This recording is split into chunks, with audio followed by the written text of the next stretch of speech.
Welcome to Preppers in Paradise. We're tuning in from central London and about an hour away from Kansas City, Missouri, where Alex is based. And today we're going to be talking about what do you do in a nuclear attack in different contexts. Right now, I'm in the epicenter of, well, what could be a target for a nuclear weapon. And unfortunately, if I was actually in Westminster and a bad actor decided to drop a nuclear weapon on Westminster, I would be toast right now. However, if I was about a mile away from here, Alex, what will be going on if I was about a mile away from here? Well, so the zones. So there's going to be extreme damage where you're at, ground zero to about, and we're talking, everything's variable, right? So based upon the situation, let's say a 10 kiloton bomb or dirty bomb, whatever, nuclear device was set off. And let's say that it's ground based, it's not air based, it's not an air burst. Let's say that were to happen for 10 kiloton detonation, you're looking at about the first half a mile where you're at, unfortunately, Will, especially if you're above ground, being where the most severe damage takes place. So there's probably very little you can do in that situation. If you happen to be in the tube, right? Tube, you would probably be a little better off, but there is going to be a massive smoking crater wherever that thing detonated. So half a mile, you're pretty much out of luck. Let's say you're a mile away, okay? From a half mile to a mile, that's kind of the medium area where there's going to be a lot of destruction. And then anywhere after that, a mile to 3 miles out is going to be lower destruction, but still extremely dangerous for you. So what does that mean? So what are you going to experience? The first thing you're going to experience, Will, at your location is a bright flash, which will disintegrate you and basically turn you into a bunch of free floating atoms. And so you won't have too much to worry about at that point, thank God. After that, let's say you were in a half a mile out to a mile out, you would witness a bright flash. Those things can travel up to 10 miles in the daytime. And what night is it? Is it worse at night? Much worse at night because everything else is dark. Your eyes aren't adapted to what you're even seeing in the daytime. So you will most likely experience blindness anywhere from 15 seconds to a minute, right? Shortly thereafter that bright flash, you're going to feel sort of a thump, which is the shock wave that comes from that explosion, which is coming before the actual blast. So a thump. At that point, if you're in a building and you see a bright flash and a thump, you need to think about your window exploding, okay? Because that is extremely dangerous to be in proximity to a window. So you need to get down, get away from a window, get under your desk or under a table or something as far away from the window as you can. If you're outdoors, again, get away from tall buildings with lots of windows because it's going to be raining glass all over you from however high that building is. And you really don't want to be around that. So, right. So Alex, just so Yeah. this building behind us, Big Ben. a quite iconic building. Is it in the view? It is in view. It's beautiful. So Westminster. Westminster's there. Yeah. So this is well, many people's books, the birthplace of democracy, as we know it. What could you expect? Let's say you're in the moderate damage zone, So about a mile away out. let's say they detonated something further away than from where you're at, and you're Yes. outside the half a mile. Well, then you're going to get the blast. You're going to see they're going to see the flash. You're going to feel a thump. You're going to Yep. very shortly after that experience the blast, and it will be a Okay. high pressure, just a blast that brings everything with it. Okay, and then there will Yep. be a back blast. So honestly, what you need to do, I mean, if you're in the open, you're in a bad position. If you're near buildings with glass, you're in a bad position. The best you can, take shelter in something, a ditch, a culvert, something. Get under something, get behind, and just get out of the line of the blast is what I would recommend. Okay. Okay, and so So a building like, say, for instance, let's just say Big Ben, yeah, a so mile away from ground zero yeah, Big in the Ben. moderate damage zone. Big Ben What, is what, what? gonna topple over, unfortunately, more likely than Right. not. It'll Okay. it'll topple over. So, Okay. and again, glass everywhere, debris everywhere. And so you will be blinded potentially permanently and or temporarily, and you will want to find shelter as quickly as you can. According to, Yeah. this is not my thing, and I don't take any credit for this. Organizations like FEMA put all this Yeah. information out there. So if you want to know, We'll be gospel providing truth, links to all of this information in yeah, the episode and you description. guys have your own FEMA equivalent that people can Yeah. access to get this information. But yeah, so flash, thump, uh, right away think to yourself, get away from window. Even if you're temporarily blinded, try to get down. Okay. Yeah.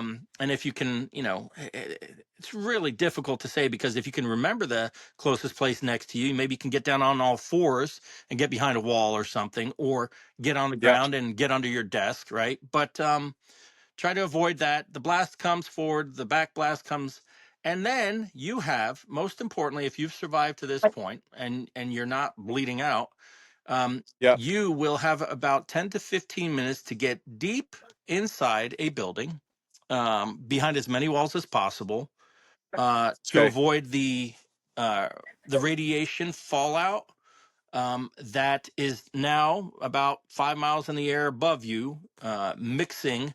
So you're saying so I'm a mile out from ground zero, Alex. Mhm. Big Ben has toppled. Let's hope the statue of Churchill behind us is still standing Yeah. to Somehow, some somehow degree. Churchill protected you to where you are able to still walk, and your Right. temporary blindness is going away. You need to find the So I, closest building, Will, office so building. I can see Westminster Tube Station, which is just across the road, Okay.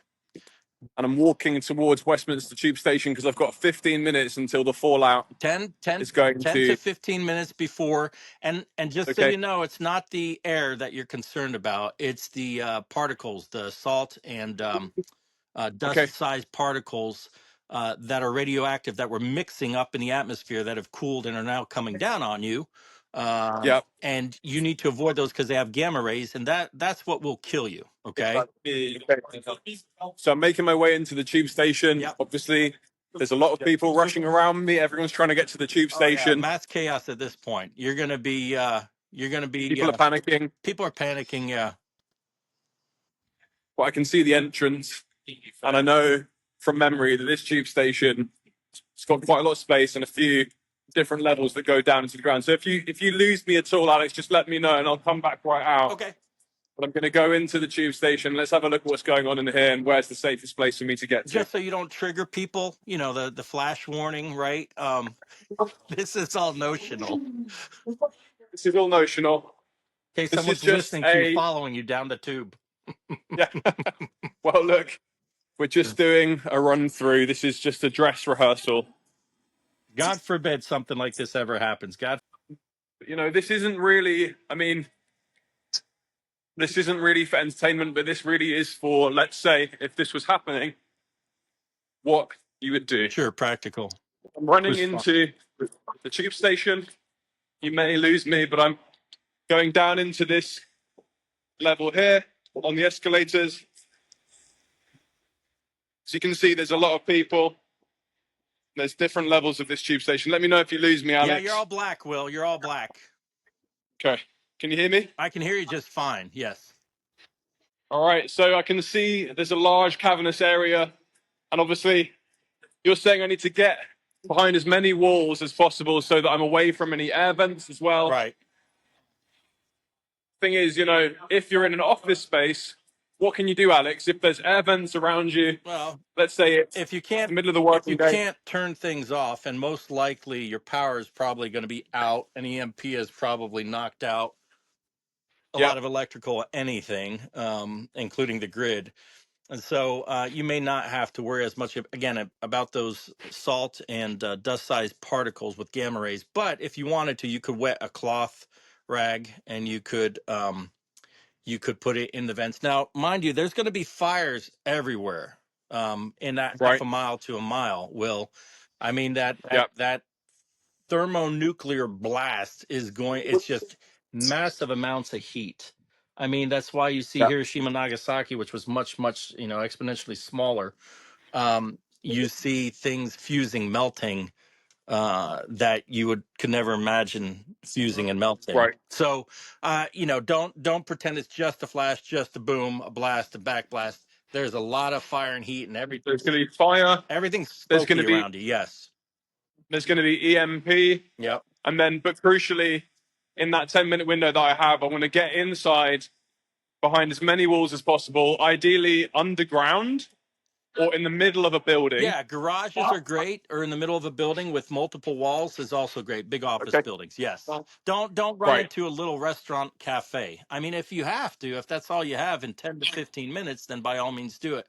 And Right. don't assume because you're in a subway you're safe. If there's a massive opening with escalators right next to you and you're in a subway, you're defeating the purpose. So yes, Okay. So that dust and salt size particles are going to perhaps come in via those large entrances. So, yeah. and so, Alex, what do I need to do? So, let's say I have been contaminated. I've been exposed to some level of fallout. Immediately what I want to be doing is taking off my clothes, right? Well, so yes, so so again, you have to assess everything. Is this winter? You take off your clothes. There's no Yeah. heat. How quickly are you going to Yeah. freeze whatever building you're in, right? So you Yeah. have to use common sense in all of this and assess the situation. And how Yeah. damaged are you? Yeah. How much are you bleeding? How much glass shards do you have in you? You have to do an assessment of Yeah. yourself, obviously, along the way. But let's say you were outside longer than 15 minutes. Let's say you were out 20 minutes in shock, or you woke up after a concussion, or Yeah. whatever it is. Still find, get inside, stay inside, and tune in is what everyone recommends. What does Um, that mean, Alex? So you got to get inside, stay inside, and tune in. yeah, What do you mean? so get inside to avoid the radioactive fallout, which will start Right. coming down in about 10 to 15 minutes. Let's say you're outside longer, you don't know how long. Yes, when you get inside, if you can take off your clothing, put it in a plastic bag if you're at home, because you need to keep that, you know, closed and away from you. And you need to throw it away, but put it in a safe So area. crucially, I've got to keep the contaminated clothing away from me, Yeah, and don't and that's shake also it. Don't shake it. yeah. Don't make a mess of things. As carefully as you can, take that clothing off. And Bag it up. shower with water and soap, not with conditioner or anything like that. That tends to help particles Yeah. stick to you. So just Yeah. soap and water. Wash off best you can. Dry yourself off. Consider everything that you've touched to be contaminated, and just Yeah. put it in a bag and dispose of it if and when you can. Um, Okay. then get inside and stay inside. So the thing about nuclear fallout is those particles, again, not the air you're breathing, but the particles, in about an hour lose 50% of their power, their radioactivity. Okay. Um, Okay. and so you need to make sure you stay inside for that hour. Okay. And Yeah. after 24 hours, about 80% of the radioactivity has decreased. So, 24 hours, 80%. So I've got to stay inside for how long? so you got to stay inside. And again, we can get into a lot of different detail here. If you look at maps, if you know where things are at, if you get the information, um, you can determine more. But your best bet is to stay inside for 24 to 48 hours. That's what I would recommend. Okay. Okay, 24 to 48 hours. Because the thing is, there are some sources that say 12 to 24, Yep. but you're saying You can say, 24 to yeah. 48. I mean, there's nuclear fallout outside. You want to go out after 12 hours? I guess again, Yeah. it depends what you have to do. I would not go outside to grab your dog, okay? Yeah. Because Muffy's done for. But Yeah. 24 hours later, I can't imagine why you'd need to go outside. But if there was a reason, you potentially could, and you may not die. Yeah. You may get sick, nausea, throwing up, the effects of radiation poisoning. Yeah. But again, I would recommend erring on the side of caution, 24 to 48 hours. That's what I would do. Okay, fine. And so when it comes to washing, is it true that it's more about the speed of getting off your clothes and getting into the shower? You shouldn't really worry too much about. It's about like the speed at which you get those clothes off. It's not necessarily about the sort of volume that you've been exposed to, but the time that you get exposed to that. Yeah, time is of the Right? essence. That's right. Time is of the essence because you will not know. You may not know how much exposure you've had, right? It's going to be hard to say Yeah. there's dust around you because things blew up in the blast, right? And then the back blast, and you're covered in dust. You have no idea how long you've been outside, or if you do, then it's not such a threat. Again, Yeah. the figure is 10 to 15 minutes. You still have time where you're fairly safe. 10 to 15 Yeah. minutes. Right. But what if there's someone who we know has been contaminated for longer, is outside, and they're trying to get in? What do we do in that situation? That, my friend, is something you don't know until you get into that situation. Um, Right. if you feel a desire to assist that individual, and you know that the risk is you potentially will get exposed to more Yeah. gamma radiation and get sick, if not die. Again, look at those windows of time, right? Um, if someone has been out the whole time and they're coming to your door knocking after 24 hours, there's a very good chance that, you may put yourself and your family at more risk than you're actually helping them out. Okay. But again, I Yeah. can't make that call for you. That's something you really, as a Christian, should pray about, and seek God's wisdom and guidance in that. Yeah. But I'll tell you, if anyone comes to my house, it's a difficult thing. If it's grandma or grandpa, if grandpa was out on a tractor and he was plowing and he got knocked off the tractor and nobody knew he was out there, and it's been 12 to 24 hours, we're gonna tell him, grandpa, you've got to decontaminate yourself. Go get that Yeah. hose and wash yourself best. Wash yourself off best you can. Here's a bar of soap. Or there's a bar of soap somewhere, and just do the best you can, and then just limit exposure to that individual. I would, again, everything's scenario based, and it's very difficult to talk about. But you have to make that decision if it's a stranger, whether you're going to risk your family Yeah. to help them out. That's your call. Yeah. And so these gamma particles, like what are they actually doing? Like what effect do they actually have on the body on like a They're on a slowly micro radiating you. scale? They are radiating you, and they are killing you. Is what they're doing. At least breaking down your cellular structure. Um, think of chemo. Think of what chemo does to you, right? So chemo Yeah. kills fast-growing cells, which is Yeah. what cancer is, which is why they use chemo. But the effects on the rest of your body is also pretty bad. I mean, we saw Yeah. that firsthand with Lily, and so you want to avoid it.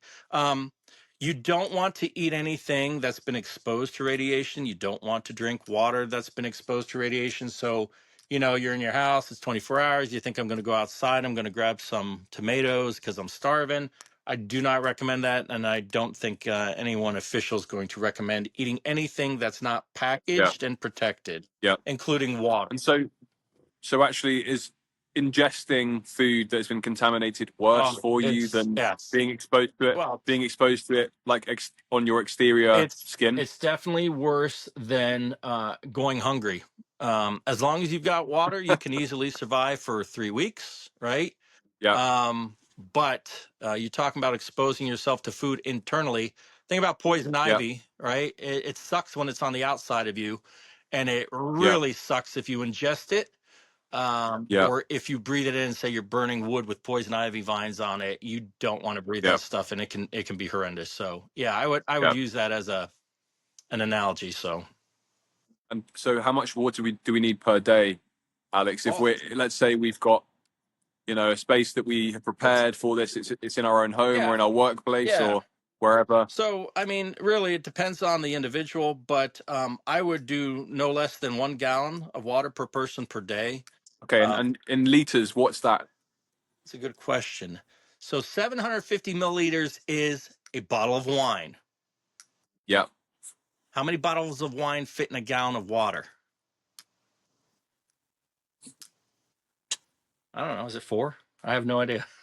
We can 4. Yeah, we can pull out a calculator. that's just for anyone who isn't familiar with a gallon, let's say, but yeah, okay. So a gallon of water I think every in the every UK every day and the per person. US, we're kind of okay with gallons, unless Yeah, unless you have we are. I some mean, well, yeah. folks somewhere else. But yeah, So we've got a gallon of water per day per yeah, person minimum, of course. If it's hot, you're going to need minimum. more.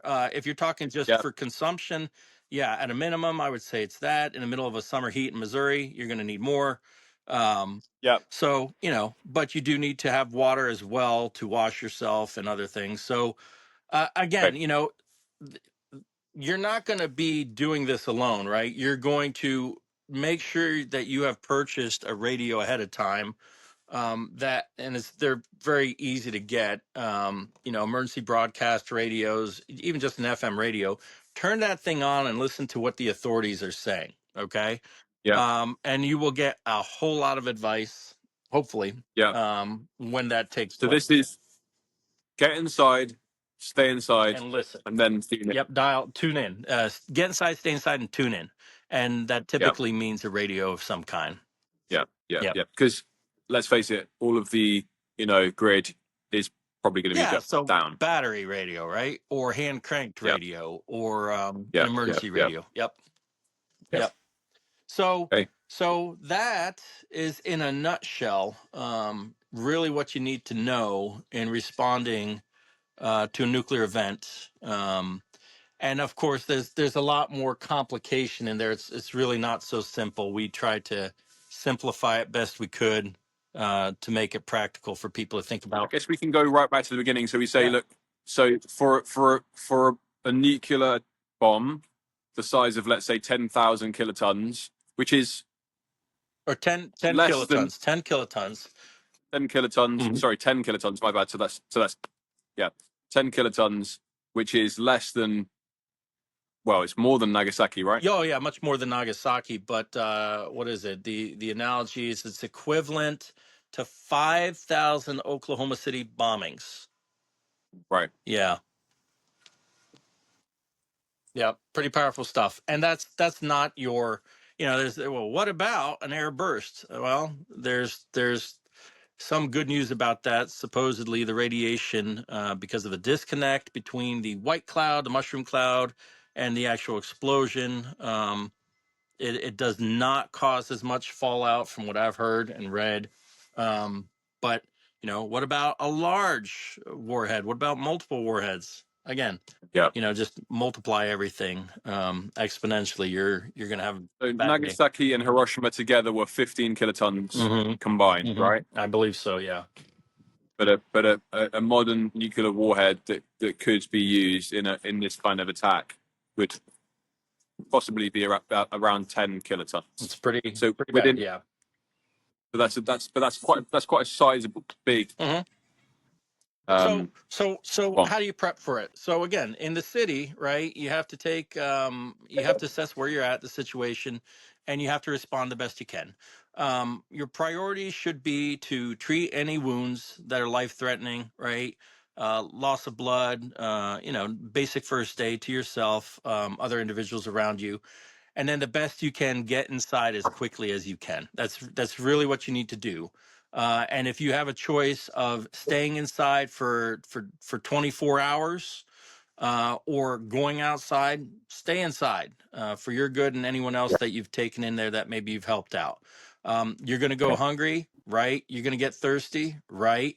Water in the pipes is still going to be okay if it hasn't been exposed to radiation. So you should be okay. Hunker down if you have a Is radio. there any way of us testing that? So let's say we want to know, can we drink the tap water, is there anything that we can do to sort of test whether or not it's safe to drink? Yeah, you can get a Geiger counter, but you're probably not going to have one Yeah. on you to test the water or anything else. So you just have to make some assumptions, some educated guesses and assumptions, and Yeah. try to survive that. Something I would recommend from a prepping perspective is, without all the fear and paranoia, educate your family members on the same thing. Okay, so if you are at work and figuring out how to survive and they are somewhere else, make sure that they have the tools, that they know what to do. So Yeah. take the time to teach your loved ones, and try not to stress people out about it. Let them know the important thing is it is possible to survive a nuclear attack. Okay, it's not an automatic you're dead. Okay, unless the thing Yeah. lands on top of you, in which case that's Yeah. God's will, Yeah. right? Yeah. There we go. So that's the point I would make, is to try to learn learn these things yourself, um, commit them to memory, check out the resources that are out there, because there's plenty on them. Don't go to YouTube, some prepper channels, because they'll just try to freak you out and not really give you much Yeah. information, Yeah. and try to sell you products like a Geiger counter when it's more likely that you will need access to water and food Yeah. that's been packaged. So, yeah. And so, without sounding glib or kind of flippant here, again, the whole ethos of this podcast is that ultimately fear is not going to help you. No. And that the actual reality of it, if you believe in God, Mm-hmm. or even if you just think about things really rationally, Mm-hmm. you can arrive at the same conclusion that Mm-hmm. there's nothing to really be afraid of. Yeah. If you do, end up in a situation where you're within, let's say, a mile and a half, 3 miles of a nuclear attack, there's a good chance of your survival. And there are things that you can do to be prepared for that, and actions that you need to take depending on where you are in that event. So, but Alex, let's say you're 3 miles out of the epicenter, right? Yep. And you're thinking, okay, I've seen a bright flash. Mm-hmm. I've been temporarily blinded for, let's say, 15 seconds, so I'm okay. Which sucks I'm a on a bit road. shaken. Which sucks on a road, and is worth bringing up the type of damage that you're going to have on roads. A lot of Right. So that's my first thought, Alex. Yeah. I'm thinking, right, I got to get out of the city. Yep. I'm getting my family together. We're getting into the car. What should I do in this situation? So you should not get in the car until it's been at least 48 hours, right? And there's a good 48 hours. Yeah, there's a 24 to 48 hours is again what I would recommend. And in that case, how are you going to traverse the city? How are you going to get out when everyone else in the world is trying to get out, possibly? How are you going to get out when, 20,000 people that were on the highways were temporarily blinded going 75 miles an hour, and they crashed Yeah. into each other, and there's major obstacles all over the road? How are you going to get out of the city when buildings have fallen and debris is stacked 10 to 20 feet high, including shards of glass?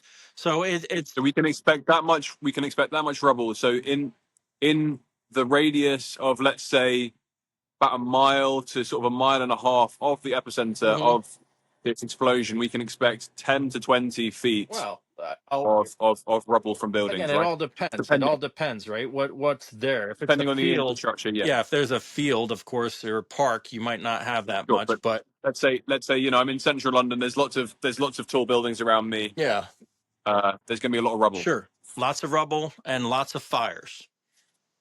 Yeah. Yep, that will burn for days, right? Yeah. Yep. So I don't know what else. What Okay, other so questions do you in my have? So house, bugging out, it I've may got a not be gallon the of best water option. Okay, I guess. per day for all of my family members in my basement, let's say, or even at best in the center of my house, stored away somewhere in my garage, wherever, right? Throw what Whatever away? I've got. Throw what away? Pardon? Say that again. I'm sorry. I've got a gallon of water per day for my family, let's say, Yeah. for 2 weeks. I've got a provision of 2 weeks, Uh-huh. okay? Per person. What else could I have? I've got our radio, we've got a battery radio, we've got a wind up radio, we've got some sealed food. Yep. Right? Yep. obviously, What else? What else obviously, could we? What else can we? I would want something to protect my family and myself. Yeah, And I know from having to sign 3 pieces of paper, front and back, when I went to Scotland to buy a penknife that's about the size of my pinky.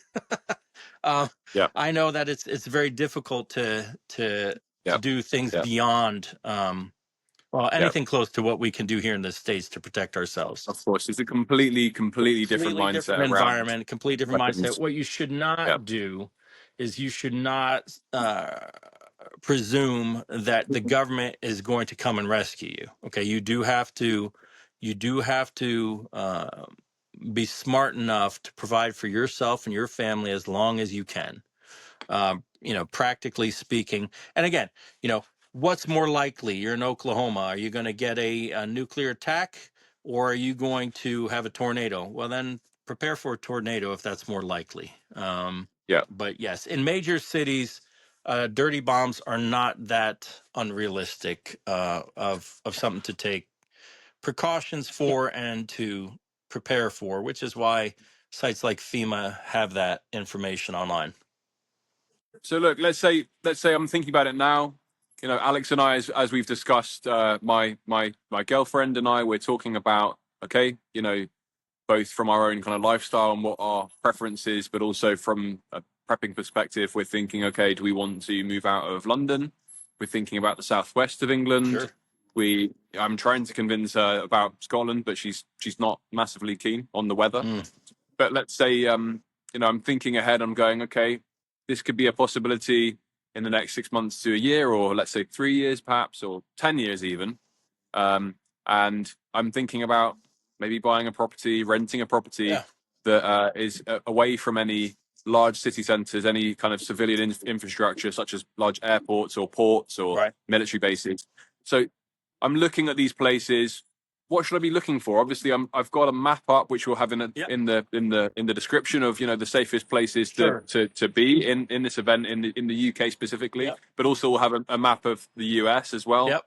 So, Certain so regions. fortunately, there's a lot of What am I looking for? resources at everyone's disposal, right? You can see maps Yeah, of, most likely, and it's a good point that you made, proximity to military bases, because they obviously in a larger war would be targets. yeah, So it's good to know. You can look at charts that basically show wind trends, depending, and weather trends, to where where would radiological cloud, where would that move? Am I in the okay, zone? How long would I yeah, expect to of course. be in there? There, all those resources are available, and I think you're going to share them with the viewers here. Yes, yeah, yeah, So yeah, I would look at that, but again, I would look at emergency management. If you want to know more about where you're living and what threats realistically you should plan for, in our country, our counties, each county has an emergency management director, who's yeah. typically responsible for coordinating exercises and also for responding to man-made and natural disasters. So you're like, okay, well, I don't have tornadoes, which is a biggie that we all prepare for here in the Midwest, right? I don't have Yeah, hurricanes, which we learned can go pretty far inland, like we saw with Hurricane Helene last year in the United States. yeah, Um, you know, I have, I don't know, an EMP, okay, that's a possibility. A cyber attack, that's very much a possibility. Right now in the news, if you're paying attention, Iran's in a complete blackout. They've been sent back to the Stone Age as far as technology goes, cell phones, power infrastructure. Israel just did cyber attacks on Iran. We have nefarious actors always trying to target us here in the United States. I'm sure you guys do in the UK as well. And so CISA, Cybersecurity and Infrastructure Security Agency, is a good place to go to get a lot of references on what to do in a cyber attack, what to expect. But yeah, and we'll also be doing an episode about that. That in particular. sure. Yep, that's fine. And so yeah, so what was the point? Oh, so get a hold of your emergency management director and say, "Hi, I'd like to know," and they can basically provide you assessments, threat assessments that they hopefully have put together. If they haven't, then a state has. So if your emergency management director doesn't know anything about anything, he's new or it's not his forte, ask him to get with the state and get access to some of the threat assessments that they've developed and get involved. Here in the Midwest, we have storm watchers. If you want to become a storm watcher and help out your local emergency management team, you can do that. But get involved in exercises if they have volunteer opportunities available. That's a great way to understand what's realistic in your area. So we do have floods. We have the Missouri River not far away, and we also have major lines of communication like highways, right?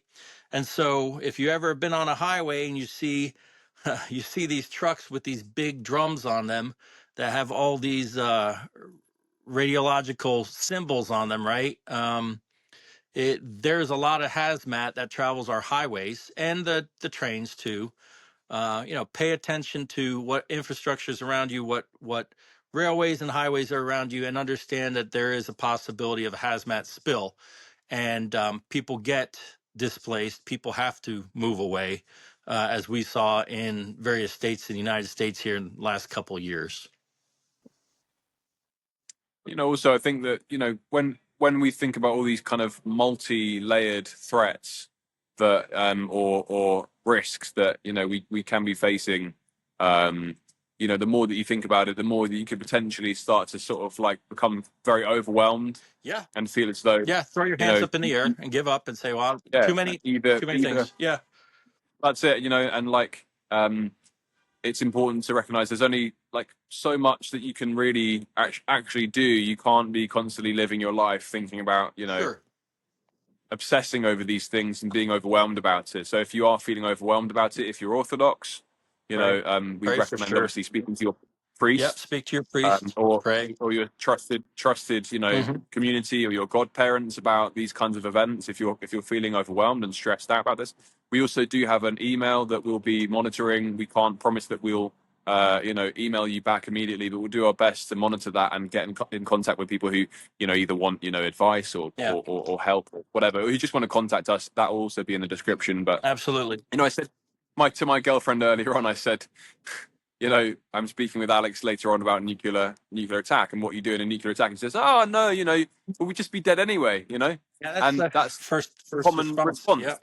It's the common response. People just don't. They have a blank spot in their mind for whatever reason, whether it's taught or whether it's kind of a form of denial. But they think, well, A, it's not going to happen, or B, if it does happen, there's nothing we can do, Right. or C, the government are going to sort it out. No. And none of those things are actually true. No. But that doesn't mean that you need to feel overwhelmed either. So that's right. So it's the analogy. I don't know if we spoke about it in the first show. Maybe we did in the beginning. But if I'm going on a road trip, it's just prudent of me to know where I'm going, what highways I'm taking. Take a look at a map before I go. I can just say, oh, I'm just going to rely on my phone, and very possibly 9 out of 10 times you're never going to have to look at a map. But if you do look on your phone, and if there's construction somewhere and your phone is recommending a different route, it's good to know big picture which way you're heading, right? It's good to always maintain situational awareness of your surroundings. Try to get in a habit of thinking where you're at, where your directions are, your cardinal directions. If you're at the edge of a city and something's happening, know which way to get out of the city. Especially if you live there, definitely take the time to explore what are your best routes to get out of Dodge in a dirty bomb situation or natural disaster. Just take precautions. What do we need? We need food. We need water. So you don't have to spend a lot of money to take some precautions to prepare yourself for emergency. There's Big Ben. Came in. Here we go. Just be prudent and consider it a way of life, right? Just consider it a way of life, learning, researching. Don't get silly about it. If there's going to be a full out nuclear war between countries, guess what? Life is going to suck if you do survive. Maybe you don't want to survive that. So, yeah. Yeah. For people who are thinking about this on like a kind of from a property perspective, like if they're, really keen to know what they should be looking for the ideal property to hunker down in. I live vicariously through you when you do these podcasts outdoors. Yeah. I tell you what, I'm jealous of you. You've got what I want. It's going to take me a few years to get my land and my house. So what have we got there, Alex? Well, we're the backyard behind us and some of the woods behind us Yes. of northern Missouri. Yeah. Not as And do you want to exciting. tell us just Not as exciting as Big Ben. I mean, So I'm not going to tell you the address. I'm not going to tell you the general location. I'll tell you it's a nice property with a bit of acreage. We do have access to water in several different forms. We do have chickens. A lot of people have chickens. yeah, We have those. We have tried different types of animals. And right now, given where we're at in life and the things that have happened recently, we've stuck with chickens. We yeah. typically have a large garden each year. Again, because of family situations, we are not focusing on a garden this year, but normally we do. We still have plenty of canned goods left over from last year and other previous years, as well as dry goods. So we have food, water, and shelter. Yeah. We uh, we also have access to woods, and we have a fireplace for wood. Wood burning fireplace that's pretty efficient. It's not just open. It's I guess made in Canada, so it's a pretty good quality fireplace. That honestly, when you get going, it can keep the whole house pretty warm. I don't actually have any prayer book with me right now. I'll say, in the name of the Father and the Son and the Holy Spirit. I mean, Amen. our Father who art in heaven, hallowed be thy name. Thy kingdom come. Thy will be done on earth as it is in heaven. Give us this day our daily bread, and forgive us our trespasses, as we forgive those who trespass against us. And lead us not into temptation, but deliver us from the evil.